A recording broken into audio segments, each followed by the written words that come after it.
Bom, dando continuidade ao que nós estávamos falando, aí como eu falei sobre a questão da soberania do espaço aéreo, nós temos aqui uma imagem do que o Comando Aeronáutica usa como referência, dimensão 22, que ele chama de 22 milhões de quilômetros quadrados, que é a área que o Brasil é responsável tanto por controlar, defender e integrar. Certo? O território brasileiro ali está especificado ali em verde mais claro, né? Que é a área de controle, defesa, integração e busca e salvamento. A área que acrescenta o verde com o amarelo ali, a zona economicamente exclusiva, que é a área de controle, defesa, busca e salvamento. Esse verde e o amarelo é a área de. Como é que é o espaço aéreo de soberania do Brasil, esse verde e amarelo. E o azul é acordo internacional que o Brasil realiza controle, busca e salvamento. Quem recorda ali daquele acidente do Air France, a gente já comentou, ele aconteceu ali um pouco mais para cima, era uma área ali que o Brasil auxiliou nas buscas, né? Naquele acidente do Air France, que aconteceu em alto mar. Bom, seguindo, no mesmo título do espaço aéreo e seus usos para fins aeronáuticos, o artigo 13 fala o seguinte: poderá a autoridade aeronáutica deter aeronave em voo no espaço aéreo ou em pouso no território brasileiro, quando em caso de flagrante desrespeito às normas de direito aeronáutico, de tráfego aéreo ou condições estabelecidas nas respectivas autorizações, coloque em risco a segurança, a navegação aérea, tráfego aéreo, a ordem pública e a paz interna ou externa. Então é bem claro dizendo que a autoridade aeronáutica pode deter a aeronave em voo no espaço aéreo ou em pouso no território nacional, caso aconteça alguma desses desrespeitos. Aí tem os artigos específicos, como eu falei, a gente não precisa entrar em cada artigo desse, que já está dizendo aí para vocês qual é a situação que a aeronave em voo em território nacional pode ser detida, beleza? Artigo 14, a gente já vai passar para o tráfego aéreo. No tráfego aéreo de aeronaves no espaço aéreo brasileiro, observam-se as disposições estabelecidas nos tratados, convenções e atos internacionais que o Brasil seja parte. Neste código, na legislação complementar, basicamente está escrito a mesma coisa que está escrito no artigo 1º, só que ele especifica ali no tráfego aéreo, tráfego de aeronaves.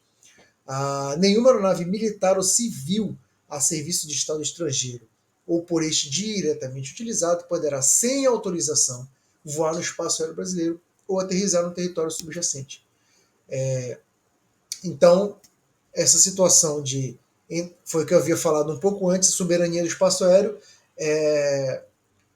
qualquer aeronave precisa de autorização, tanto para ingresso quanto para a saída do espaço aéreo do espaço aéreo brasileiro, precisa de autorização, assim como aterrissar no território brasileiro.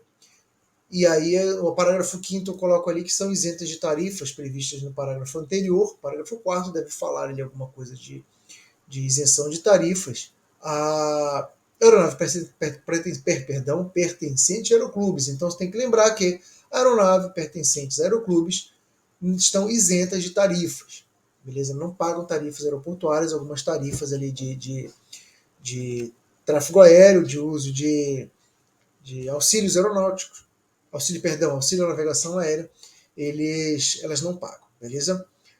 Então, o artigo 14, seguindo em frente, o parágrafo 6º do mesmo artigo fala o seguinte: a operação de aeronave militar ficará sujeita às disposições sobre proteção de voo e tráfego aéreo, salvo quando se encontrar em missão de guerra ou treinamento específico. Então é o seguinte: a aeronave militar é tratada como aeronave civil quando se diz respeito à proteção de voo e ao tráfego aéreo. Então a aeronave da Força Aérea Brasileira decolou de São Paulo e está indo para Manaus. Ela vai seguir a regra da mesma forma como se fosse uma aeronave de uma empresária comercial decolando de São Paulo para Manaus. A mesma regra. Ele só não obedece se ela estiver nessa questão, em missão de guerra, certo? Ou treinamento em área específica.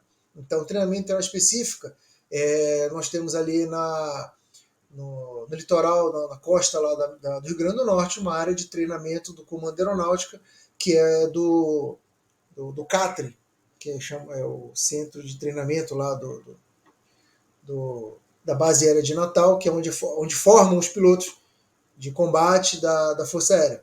Então lá tem uma área de treinamento que é específica para isso, e essa área ele não vai seguir, as aeronaves não vão seguir as regras de proteção de voo e tráfego aéreo, que é uma área específica de treinamento, beleza? Ou, como eu falei, em missão de guerra.